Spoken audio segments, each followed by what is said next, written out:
offer, where you're located. Tell us a little bit about all that. Yeah, so Gabriel Alvarez, nurse practitioner in family practice and psychiatry. Basically, I have been practicing in Florida. What inspired you to start your private practice? To be honest, burnout. So with a over 100% show up rate every day. So What what advice would you give your younger self starting over? I definitely start sooner. What are some of the biggest challenges you think that you faced when you first started your practice? I can tell you, insurance companies don't assume that you should start seeing patients when they give you a start date. But my first month, I only had one patient. To start working on networking, my best marketing tool. I mean, where would you say that you felt like the snowball kind of hit the top of the mountain and started rolling down?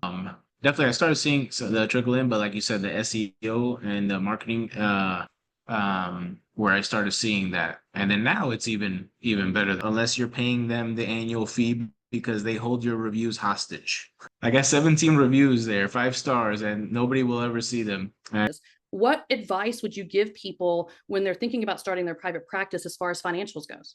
So I think my startup cost me and low overhead. That's the key to successful business and less stress. So I think that's Mhm. excellent advice, hearing that coming from a provider for sure. Yeah.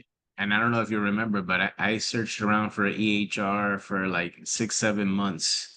And Mhm, I ended up going with Intake U. The reality is the inexpensiveness monthly mhm. is amazing. So that thankfully I love practicing nowadays because we have so many great options compared to the limited options back then. I couldn't see my job being so rewarding compared as it is now. If I was practicing, 30 years ago with the Spruce app, Mhm. patients have access to me through the weekend. So sometimes I'm able to help them avoid hospitalizations. So it's a lot of great stories. Hard to recall them off the top of my head, but Yeah, there. But yeah, I mean, I think that's what makes it worth it, right? Because I make a difference because you do make a uh, money comes and goes, but my time, we can get you 100 patients in a month. You better be careful run.